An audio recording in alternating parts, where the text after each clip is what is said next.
idza sa'altumullaha, kalau kalian minta kepada Allah, fas'aluhul firdausal a'la, mintalah syurga firdaus yang paling tinggi. Fa innahu a'lal jannah, karena dia itu adalah syurga yang paling tinggi. Ya, fi zilli arsyir rahman, berada tepat di bawah arsy Allah Subhanahu wa taala.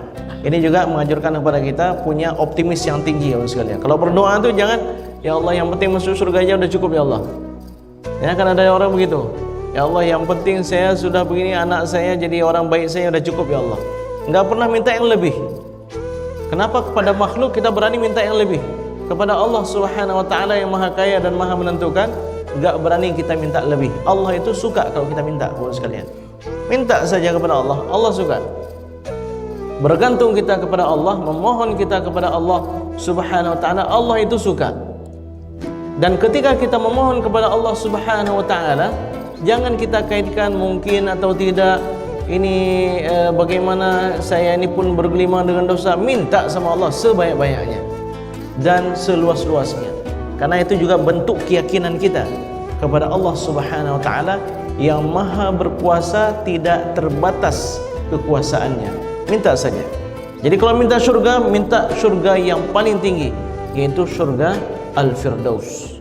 Baik, sedang hadirin sekalian yang dimuliakan oleh Allah Subhanahu wa taala. Rasulullah sallallahu alaihi wasallam menceritakan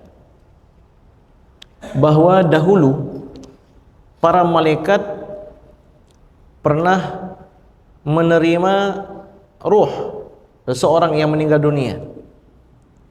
Jadi meninggal dunia, dicabut nyawanya oleh malaikat maut, kemudian ruh ini dibawa oleh malaikat rahmat. Jadi malaikat rahmat bertanya kepada ruh tersebut, amilta minal khairi syai'an, kamu ada buat apa? Ada buat kebaikan apa sehingga mendapatkan kemuliaan seperti ini? Ruh tersebut menjawab, la, enggak ada.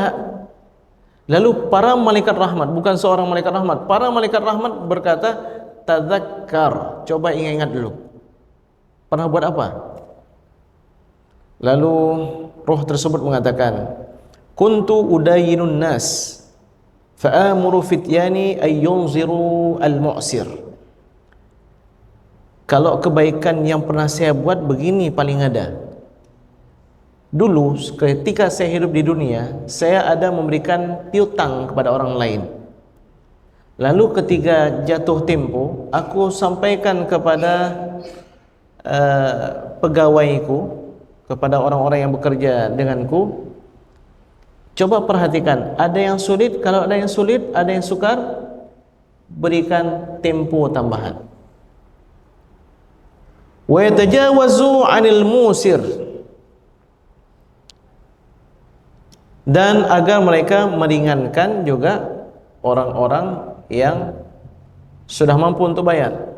Udah bisa bayar, sudah Pak, tapi utang saya kan 2 juta Pak, ini ada 1.900.000. Ya udah 1.900.000 boleh juga lah. Maka di waktu itu Allah Subhanahu wa taala berfirman, tajawazu anhu, maafkan juga hambaku ini. Di dunia berani dia meringankan hamba-hambaku, maka di hari ini aku yang lebih penyayang daripada makhluk-makhlukku, aku pun maafkan dia. Masya Allah sekalian. Jadi kalau kita buat kebaikan, Allah akan balas kebaikan tersebut. Sebagaimana kalau kita buat kejahatan, Allah juga akan balas. Bedanya apa? Bedanya rahmat dan kasih sayang Allah itu berlipat ganda daripada kemurkaan Allah. Ketika Allah Subhanahu wa taala memberikan, maka pemberiannya itu tidak ada batas. Terlebih 3 golongan ini, ya kan? Ada 3 golongan itu pada hari kiamat itu kebaikannya tidak ada batasan. Kenapa? Karena ya memang janjinya dari Allah Subhanahu wa taala tidak disebutkan berapa pahalanya. Yang pertama sekali, orang-orang yang gemar berpuasa. Dalam hadis Allah Subhanahu wa taala berfirman, as-siyamu li, puasa itu untukku, wa ana ajzi bih, aku yang akan balas. Yang kedua, orang-orang yang sabar. Yang sabar dalam hidupnya. yang sabar dalam menjalani ujian dalam hidupnya, sabar dalam ketaatan, sabar dalam menghindarkan dari kemaksiatan. Innama yuwaffas sabiruna ajrahum bighairi hisab. Allah enggak akan berikan batasan. Allah akan berikan pahala kepada orang-orang yang bersabar tanpa batasan. Dan yang ketiga adalah orang-orang yang suka memaafkan orang lain. Faman afa wa aslaha fa ajruhu 'ala Allah. Siapa yang suka memaafkan orang lain dan berbuat kebaikan, maka pahalanya ada di sisi Allah Subhanahu wa taala. Dalam riwayat dikatakan ketika manusia sedang berada di hisab, tiga golongan ini sudah berada di tepi pintu gerbang surga. Sudah berada di pintu gerbang surga. Sehingga para malaikat bertanya, apa perihal kalian? Orang sedang dihisab, kalian kok sudah tiba di sini? Nahnu qaumun ajruna 'ala Allah. Kami adalah kaum yang pahala kami ada di sisi Allah Subhanahu wa taala. Baik, sedang hadirin sekalian yang dimuliakan oleh Allah Subhanahu wa taala. Kita lanjutkan lagi dengan hadis yang diriwayatkan oleh Imam Ahmad. Pahala bagi orang yang memberikan kemudahan bagi orang yang sukar dalam pelunasan utang. Dari Sulaiman bin Buraidah dari ayahnya, aku mendengar Rasulullah sallallahu alaihi wasallam bersabda, "Man anzara mu'siran," barang siapa yang menunda, memberikan tambahan tempo, memberikan tambahan waktu bagi orang yang sulit dalam pelunasan utang, falahu bikulli yaumin mithlihi sadaqatun, maka bagi orang yang memberikan keringanan tersebut setiap harinya seperti dia memberikan sedekah sekali. Misalnya utangnya 2 juta, berapa lama? 1 pekan, 1 minggu. Setelah jatuh tempo, mana Pak utangnya? Mohon maaf Ustaz, ternyata tidak seperti saya prediksi. Saya sudah berusaha Ustaz, betul-betul ya. Tolong berikan waktu kepada saya 3 hari Ustaz.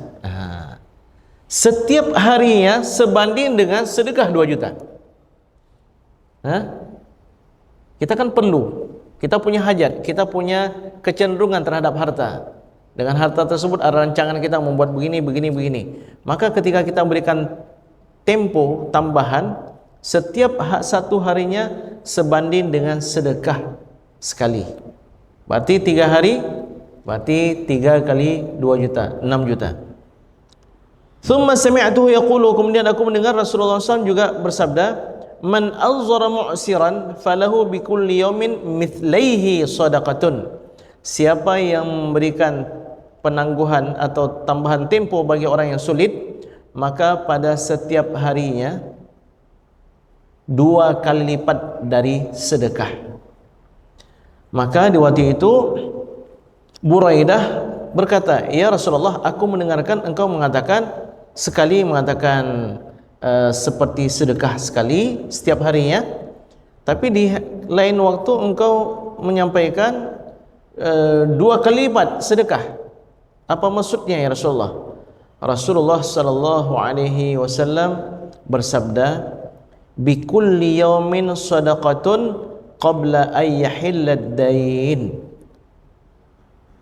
Pahala seperti sekali sedekah kalau temponya belum jatuh. Jadi makin kita longgarkan waktu untuk pelunasan, misalnya Ustaz, saya mau berutang nih 2 juta Ustaz, ada keperluan apa? Saya ada keperluan sesuatu Ustaz. Enggak lama Ustaz, 3 hari saya lunaskan insyaallah. Ya udah, enggak usah 5 hari, 5 hari, enggak usah 3 hari, 5 hari. 2 hari tambahan itu setiap harinya seperti kita berikan sedekah sekali. Fa idza halad dain fa anzarahu falahu bikulli yaumin mithlaihi sadaqah. Tapi kalau seandainya temponya sudah tiba, tadi kita bilang 5 hari. Setelah jatuh tempo 5 hari, dia belum mampu, minta tempo 3 hari, setiap harinya itu seperti 2 kali dia bersedekah setiap harinya. Masya Allah. Hadis riwayat Imam Ahmad.